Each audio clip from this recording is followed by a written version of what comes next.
ଆଜି ବନେଇବା ଆଳୁ ପରଟା ଠାରୁ ବି ଟେଷ୍ଟି ପରଟା, ମୂଳା ପରଟା। ବସ୍ ରାଡିଶକୁ ଗ୍ରେଟ୍ କରି ନେଇ ଲୁଣ ଆଡ୍ କରି 15 ମିନିଟ୍ ଯାଏ ଘୋଡ଼େଇକି ରଖିନବା। 15 ମିନିଟ୍ସ ପରେ ତାକୁ ଗୋଟେ ମସଲିନ୍ କ୍ଲଥରେ ଟ୍ରାନ୍ସଫର କରି ତାର ପାଣି ଗୁଡ଼ା କାଢି ନବା।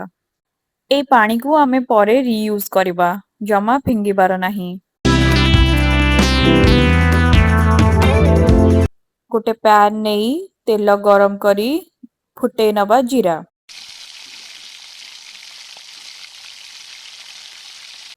ଜିରା ଫୁଟିଗଲା ପରେ ଆମେ ରାଡିଶକୁ ଆଡ୍ କରି ବେସିକ୍ ମସଲା ସବୁ ଆଡ୍ କରିନବା।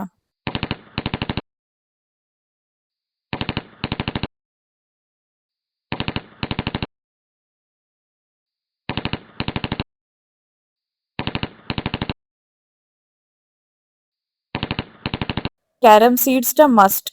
ଦେନ୍ ଆଡ୍ କରିବା ଛୁଆମାନଙ୍କ ଫେଭରେଟ୍ ଗ୍ରୀନ୍ ଚିଲିଜ ଆଉ ଭଲ ଭାବରେ ସବୁକୁ ମିଶେଇ ନବା। ଲାଷ୍ଟରେ ମୁଁ ଏଠି ଧଣିଆ ଗୁଣ୍ଡ ଆଡ୍ କରିଦେଲି, ଏଇଟା ବହୁତ ଭଲ ଫ୍ଲେଭର ଦବ। ଗାର୍ନିଶିଂ ପାଇଁ କୋରିଆଣ୍ଡର ଲିଭ୍ସ ୟୁଜ୍ କରିବା।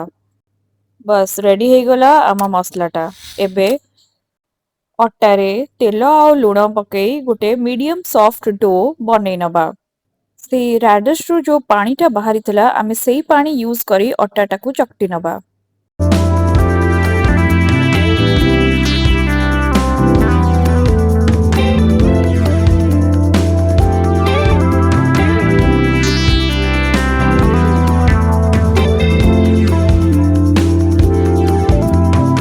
ହାଫ୍ ଆନ୍ ଆୱାର ପାଇଁ ରେଷ୍ଟରେ ରଖିନବା।